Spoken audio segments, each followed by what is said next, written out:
오늘 여러분과 더불어서 함께 살펴보실 우리 하나님의 말씀의 제목은 성경에 지시된 방법대로 행하라라는 주제를 가지고 하나님 말씀 또 상고하는 시간 갖도록 하겠습니다. 우리 성경 66권의 모든 그 가르침을 자세히 살펴볼 때마다 성경의 모든 말씀의 그 가르침대로 준행했을 때 놀라운 또 구원의 역사가 일어났다는 사실을 성경은 우리에게 알려주고 있고 또 그런 믿음을 또 갖기를 바라는 가운데 있습니다. 하나님께서 지시하신 그 방법 그대로 행했을 때 그 결과와 그렇지 못했을 때 그 차이는 엄청난 결과가 있다고 볼 수가 있겠습니다. 그래서 오늘 이런 내용을 하나하나 또 살펴보시면서 마지막 성령 시대 이 땅에 오신 아버지 하나님의 그 새 이름에 대한 이 문제도 함께 아울러서 공부해 보도록 하겠습니다. 열왕기하 5장 1절의 말씀 함께 보도록 하겠습니다. 아람 왕의 군대 장관 나아만은 그 주인 앞에서 크고 존귀한 자니 이는 여호와께서 전에 저로 아람을 구원케 하셨습니다. 저는 큰 용사이나 문둥병자들아 하였습니다.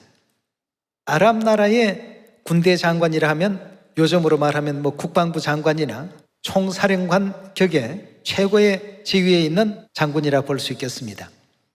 그 장군이 대단한 용사이지만 항상 그 문둥병에 시달림을 받는 입장에 있었습니다. 8절의 말씀 보시면 하나님의 사람 엘리사가 이스라엘 왕이 자기 옷을 찢었다 함을 듣고 왕에게 보내어 가로되 왕이 어찌하여 옷을 찢었나이까? 그 사람을 내게로 오게 하소서. 저가 이스라엘 중에 선지자가 있는 줄을 알리이다. 나아만이 이의 말들과 병거를 거느리고 이르러 엘리사의 집문에 서니 엘리사가 사자를 저에게 보내어 가로되 너는 가서 요단강에 몸을 7번 씻으라. 네 살이 여전히 깨끗하리라. 나아만 장군이 엘리사를 찾아오게 되는데요, 군대 장관이라고 한다면 신분이 상당히 높은 사람으로서 자기의 그 몸에 있던 문둥병을 고침을 받기 위해서 머나먼 이스라엘 나라까지 와서 간청을 했는데 엘리사는 밖에 나와보지도 아니하고 단지 기별만 전했습니다. 요단강에 가서 몸을 7번 씻기만 하면 깨끗해질 터이니까 몸을 씻으라고 말이죠. 그러니까 나아만 장군이 어떤 의식을 치러가면서 질병을 고쳐줄까 이렇게 생각을 했는데 나와보지도 아니하고 기별만 지금 오니까 상당히 참 여기에서 분노했습니다. 말씀 계속 읽어보겠습니다.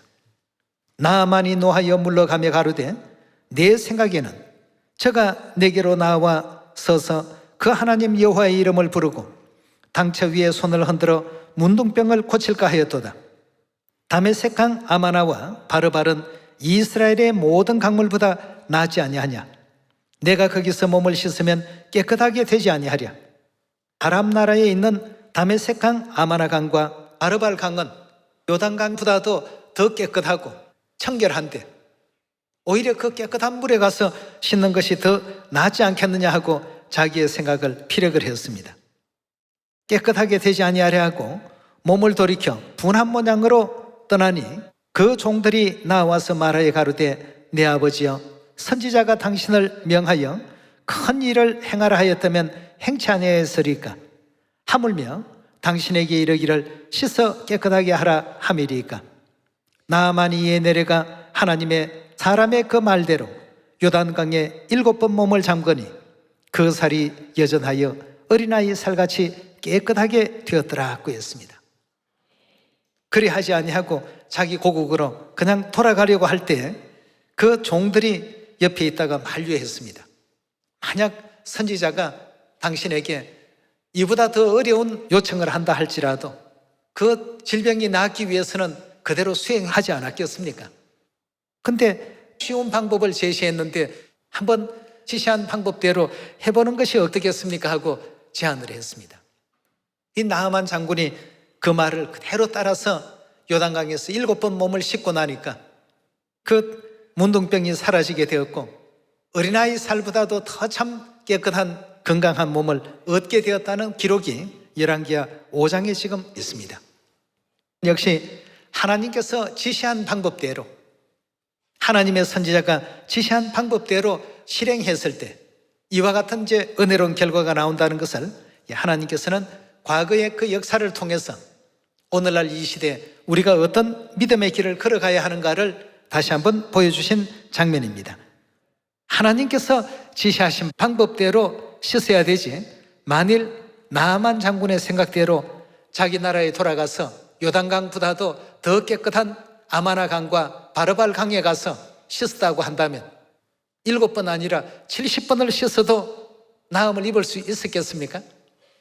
선지자의 입을 통해서 전달된 하나님의 그 뜻이 결국 이 사람을 하여금 낫게 한 것 아니겠습니까?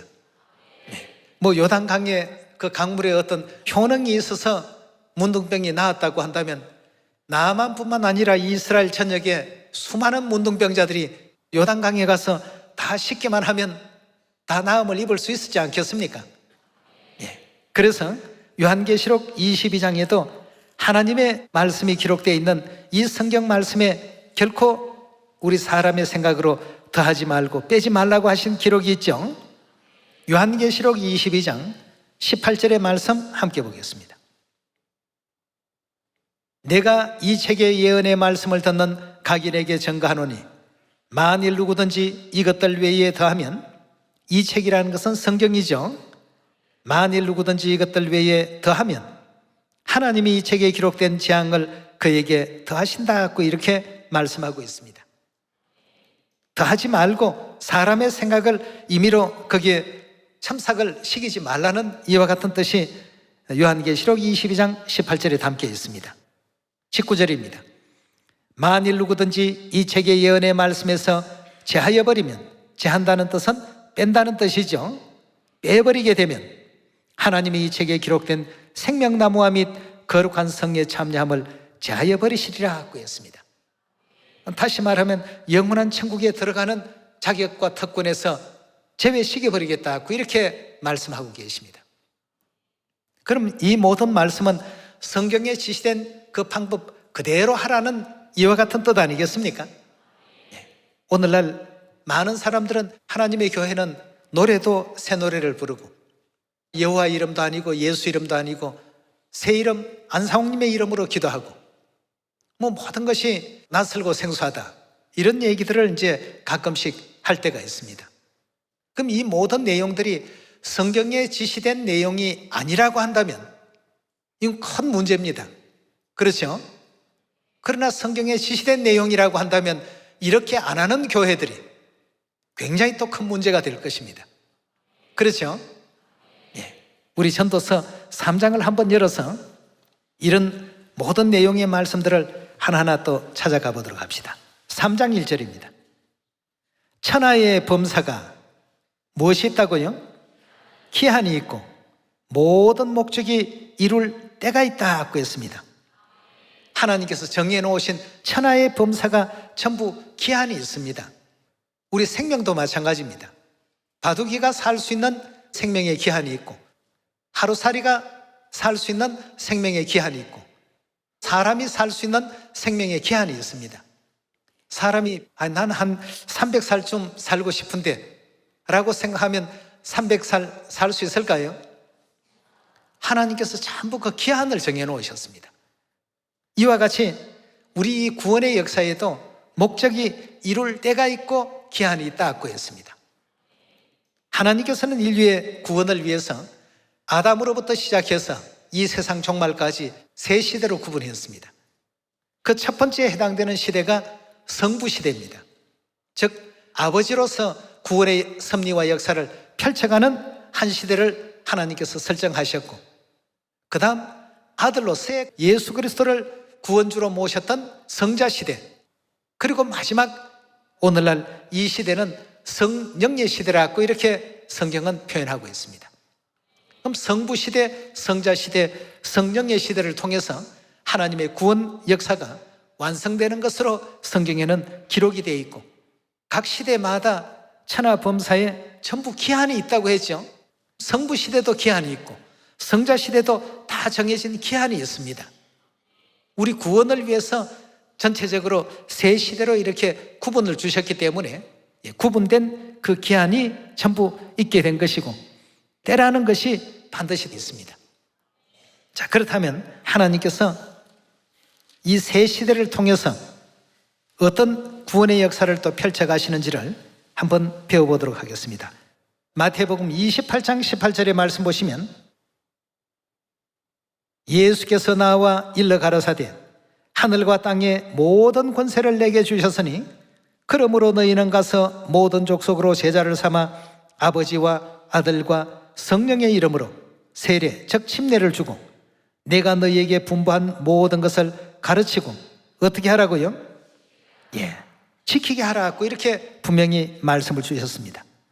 근데 여기에서 중요한 대목은 너희는 가서 모든 족속으로 제자를 삼아 누구의 이름으로 침례를 주라고요? 아버지와 아들과 성령의 이름으로 세례 즉 침례를 주라고 했으니까 아버지로서 섭리하시던 하나님의 이름이 분명히 있습니다. 그 다음 아들의 이름으로 침례를 주라고 했으니까 아들로 섭리하시던 하나님 이름이 분명히 있습니다. 그 다음 마지막 성령의 이름으로 침례를 주라 했으니까 성령도 반드시 뭐가 있어야 됩니까? 이름이 분명히 있습니다. 근데 오늘날 침례식을 행할 때 아버지와 아들과 성령의 이름으로 침례를 주는 교회, 하나님의 교회를 빼고는 하나도 없습니다. 이 참 놀라운 일입니다. 이유가 뭐냐 하면 아버지와 아들과 성령의 이름에 대해서 온전히 이해를 하지 못하기 때문입니다. 이 성경에 지시된 방법대로 해야 됩니다. 노아가 방주를 지을 때 하나님께서 지시한 방법대로 해서 구원에 이를 수 있었습니다. 나아만도 선지자 엘리사의 지시한 방법대로 했기 때문에 요단강에서 그 문둥병을 고침을 받을 수 있었지 않습니까?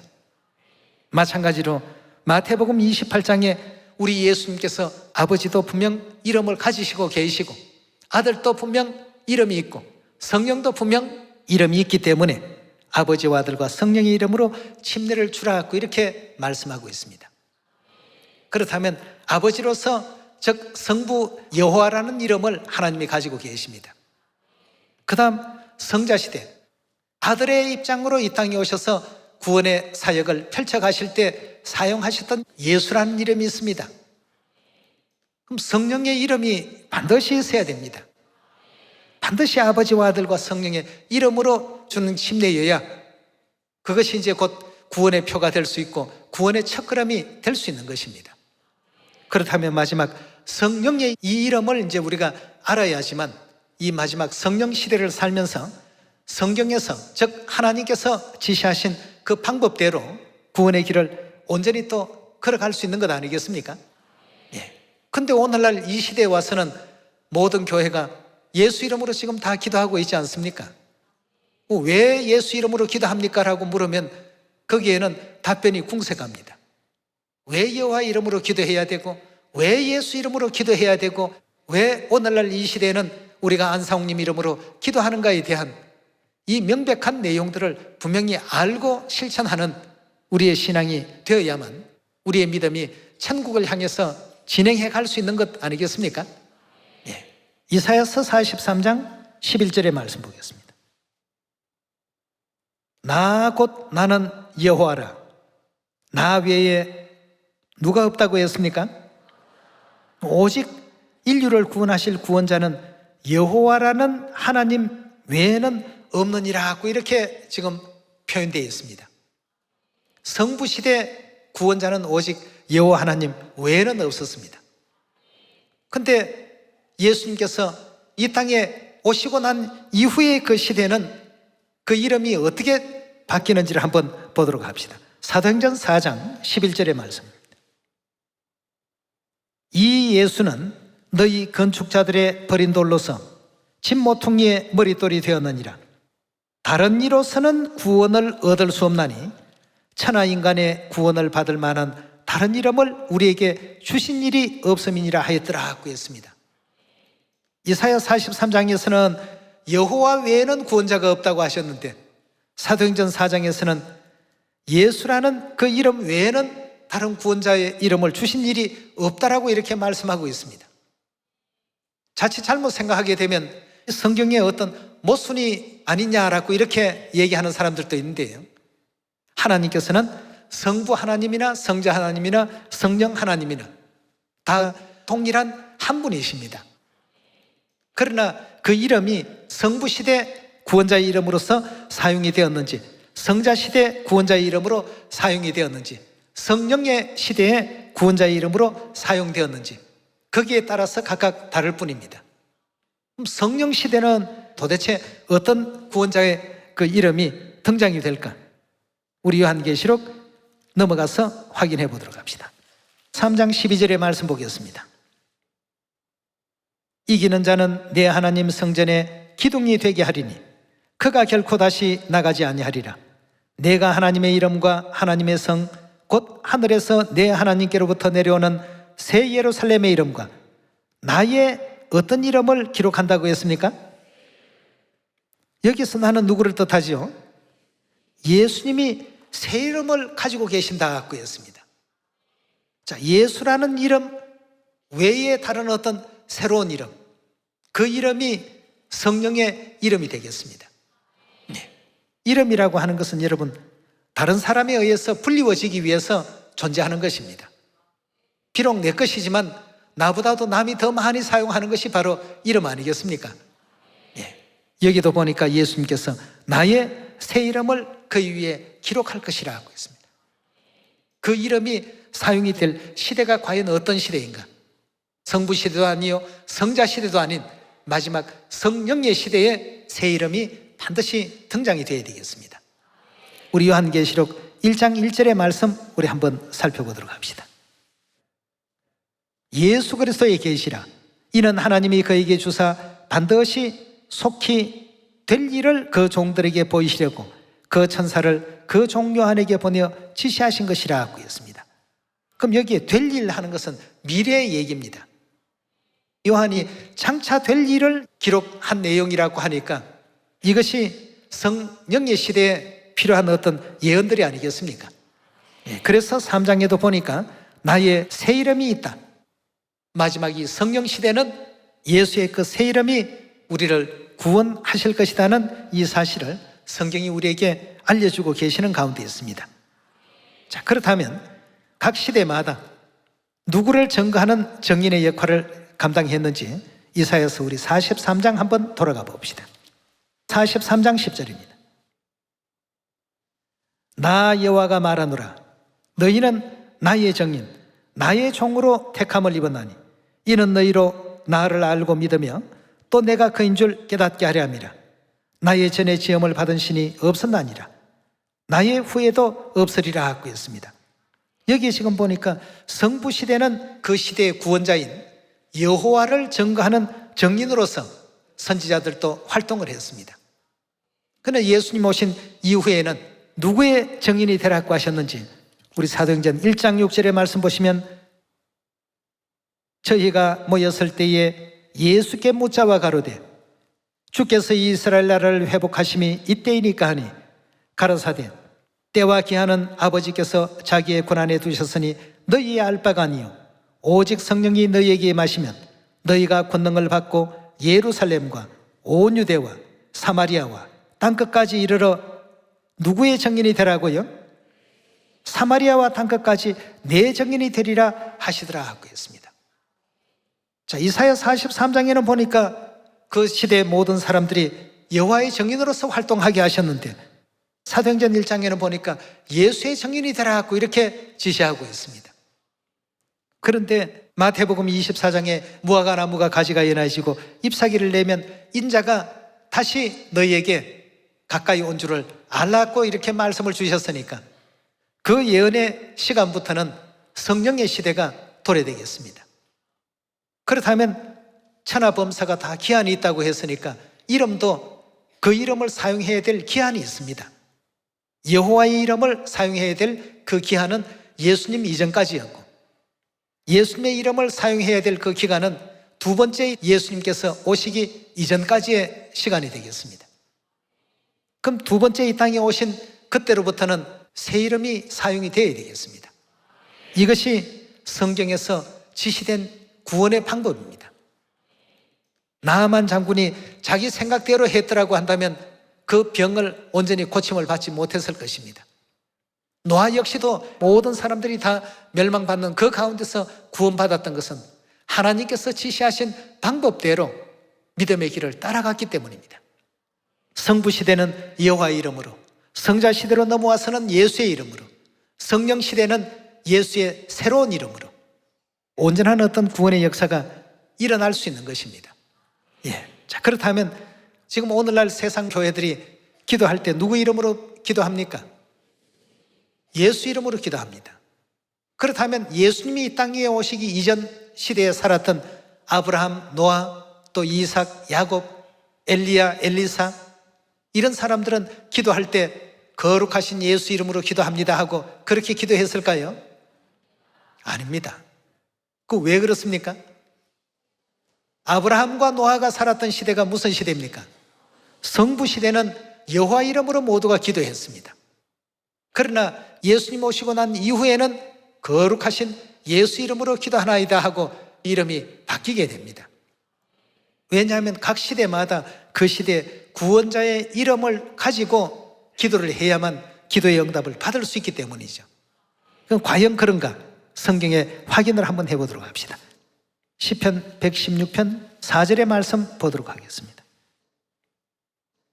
내가 누구의 이름으로 기도한다고요? 여호와의 이름으로 기도하기를 여호와여 주께 구하오니 내 영혼을 건지소서 하였도다 하고 했습니다. 그럼 예수님이 오신 이후부터 기도가 어떻게 달라지게 되는지 요한복음 우리 16장 24절의 말씀 보시면 지금까지는 너희가 내 이름으로 아무것도 구하지 아니하였다 하고 했습니다. 지금까지는 너희가 기도할 때 예수님의 이름으로 기도하지 않았다는 뜻입니다. 그런데 그 뒤에 뭐라고 했습니까? 지금부터는 이제는 구하라. 그리하면 받으리니 너희 기쁨이 충만하리라 하고 했습니다. 그럼 왜 이런 말씀을 주셨냐 하면 예수님께서 이제 조만간 육체 옷을 벗으시고 하늘로 승천해서 올리고 가셔야 될 그런 입장이 되시니까 이제까지는 너희가 내 이름으로 기도하지 않았지만 이제부터는 내 이름으로 기도하란 말이죠. 예수님께서 이 가르침을 주시기 이전까지의 모든 사람들은 여호와 이름으로 기도했습니다. 그러나 올리우시고 난 이후부터는 전부 예수 이름으로 기도하기 시작했습니다. 기도도 이렇게 성부 시대는 여호와 이름으로, 성자 시대에 와서는 예수 이름으로, 그렇다면 마지막 성령 시대는 누구 이름으로 기도해야 마땅하겠습니까? 당연히 새 이름으로 우리가 기도해야 되겠습니다. 성경에서 성부 하나님, 성자 하나님, 성령의 하나님은 한 분이시다는 얘기가 바로 성삼위일체 그 말의 정리라고 보시면 되겠습니다. 아담으로부터 세상 종말까지의 구원의 그 역사에 있어서 비록 세 가지 역할은 하셨지만 한 분이시다는 얘기입니다. 이미 성령 시대에 오실 구원자에 대한 증거를 말씀 공부를 했습니다. 이는 우리의 하나님이시라 우리가 그를 기다렸으니 그가 우리를 기뻐하리로다. 이사야 25장에 나오시는 내용의 말씀과 같이 성령 시대 구원자로서 이 땅에 오신 분이 바로 그리스도 안상홍님이십니다. 그렇다면 우리가 예수님의 새로운 이름을 부른다고 해서 예수님을 안 믿는 겁니까? 예수님을 너무 잘 믿기 때문에 두 번째 오신 예수님의 이름까지도 영접하고 받아들이고 있는 것 아니겠습니까? 인류의 그 구원을 위해서 하나님께서 성부 시대는 여호와로서, 성자 시대는 예수라는 이름으로, 마지막 성령 시대는 안상홍님의 이름으로 이렇게 구원의 길을 열어가신다는 것을 더 찾아보도록 합시다. 성부 시대는 누구의 이름을 불렀을 때 구원이 일어났는지 요엘서 2장 32절입니다. 누구든지 여호와의 이름을 부르는 자는 구원을 얻는다 하고 했습니다. 그럼 여호와의 이름을 불러서 구원 얻던 시대가 성부 시대입니다. 그리고 재림 예수님께서 이 땅에 오시기 이전까지는 성자 시대가 계속 진행이 되는 것이니까 오시기 전까지는 예수 이름으로 구원을 받는 시대가 분명합니다. 로마서 10장 9절의 말씀 보도록 하겠습니다. 내가 만일 내 입으로 예수를 주로 시인하며 또 하나님이 그를 죽은 자 가운데서 살리신 것을 내 마음에 믿으면 뭘 얻는다고요? 구원을 얻으리라고 했습니다. 자, 이 시대는 무슨 시대입니까? 좀 전에 요엘서 2장에는 보니까 여호와 이름을 불러야 구원받는다고 했는데 여기는 예수 이름을 불러야 구원받는다라고 하시니까 성경이 잘못된 것입니까? 네. 성경 속에는 이런 어떤 시대적인 경계가 있다는 사실을 우리가 충분히 이해하시고 이 성경을 보셔야 정확한 답을 얻을 수가 있는 것이죠. 여기는 지금 보니까 예수 이름을 부르면 구원을 얻으리라고 이렇게 성경이 분명히 설명하고 있습니다. 자, 그럼 이 성자 시대가 끝이 나고 성령의 그 시대에는 누구 이름을 불러야 구원받을 수 있습니까? 새 이름 부르지 아니하고는 구원받을 수가 없습니다. 예. 마태복음 24장의 예언 가운데 무화과 나무가 가지가 연해지고 잎사귀를 내는 것을 보거든 인자가 가까이 문 앞에 이른 줄 알라. 즉 재림 예수님이 이 땅에 오신 그 시기가 바로 그때라는 이 사실을 우리 인류에게 알려주고 있습니다. 그 이후에는 성령 하나님의 이름으로 구원의 역사가 이루어져야 되겠습니다. 그때는 여호와 이름도 예수 이름도 불러서는 구원을 받을 수가 없습니다. 새 이름의 시대가 도래되었기 때문에 새로운 이름을 부를 때 너희에게 구원이 있을 것이라는 것은 하나님께서 이 성경을 통해서 지시하신 방법입니다. 기도도 새 이름으로, 또 찬송도 새 이름으로. 그러니까 성부 시대 때는 찬송의 주제가 누구였습니까? 여호와였습니다. 그러니까 시편 기록 가운데서도 여호와는 나의 목자시니 내게 부족함이 없으리로다. 전부 찬송의 주제가 그 시대의 구원자이신 구원자를 찬양하고 구원자에게 감사와 영광과 존귀를 돌리는 그런 내용으로 가득 채워져 있지 않습니까? 성자 시대로 넘어와서 보니까 전부 찬송의 어떤 주제가 누굽니까? 예수입니다. 할렐루야 우리 예수 부활 성천하셨네부터 예수 예수 귀한 예수 믿음 더욱 줍소서, 뭐 전부 예수입니다. 여호와라는 이름이 하나도 왜 들어가지 않을까? 이상하지 않습니까? 그게 바로 모든 시대는 어떻다고요? 기한이 있습니다. 성부 시대도 기한이 있었고 성자 시대도 기한이 있습니다. 성령 시대도 새 이름을 통해서 인류의 모든 그 구원의 역사가 펼쳐지게 되고 기도의 어떤 역사도 찬송의 역사도 구원자이신 새 이름 그리스도 안사홍님의 이름으로 이루어지게 될 것을 성경이 우리 인류에게 구원받는 어떤 방법으로 지시하셨고 성경에서 기록된 바를 따라서 진행하고 있다는 것을 오늘 여러분들과 저는 성경을 통해서 확인을 하셨습니다.